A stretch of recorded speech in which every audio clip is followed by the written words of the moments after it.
Steve Ashburner with NBA.com. I'm wondering, how are you guys prioritizing, the various agendas that you might have as you go through this second half? Well, obviously player development is very important. Winning games, consideration of the postseason, and what that would mean for some of your veterans. Is it a balancing act, or do you have a clear-cut plan that, well, we want this and we'll forsake that?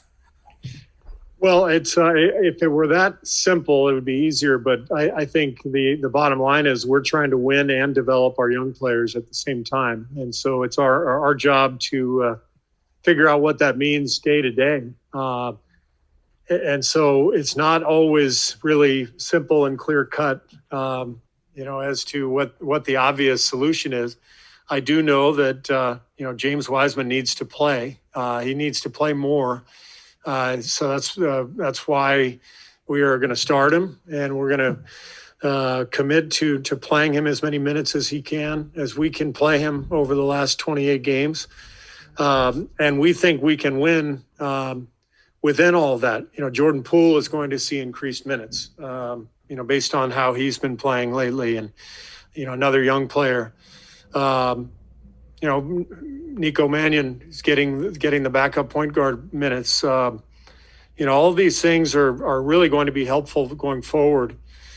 But we're trying to win too, and so these guys have to do their best to help us win. And I think that's a big part of building a culture and sustaining a culture is really demanding excellence and demanding competition, and letting guys play through some mistakes at the same time. So in the end, we're trying to do both at the same time.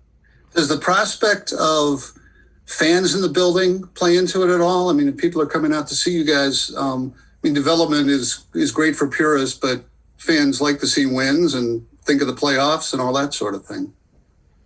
Well, we're excited for whenever our fans can get back into the building, and it doesn't factor into my decision making as to who we're playing.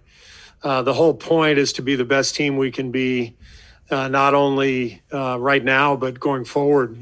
For the last quarter of this season, and playoffs hopefully, and then going into next season. We're just trying to get better, and we've got big plans ahead, and we're excited about them. Coach, speaking for Wiseman, what are your expectations for him until the end of the season, and what is his biggest growth on his game so far? I think he just needs to play, Christos. He just needs minutes. It's for any young player, but especially somebody who only played 3 college games. It's all about reps, and you can go through practice and you can go through drills, but in the end, you have to feel the game. You have to feel the speed and the power of the NBA game.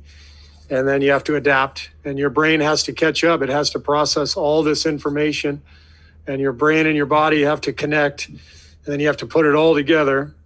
And in order to perform with a lot of confidence, you have to see those pictures and process that information quickly. And it's impossible to do that in a few months. So the main thing is he just needs reps. He needs minutes, and he's going to get them.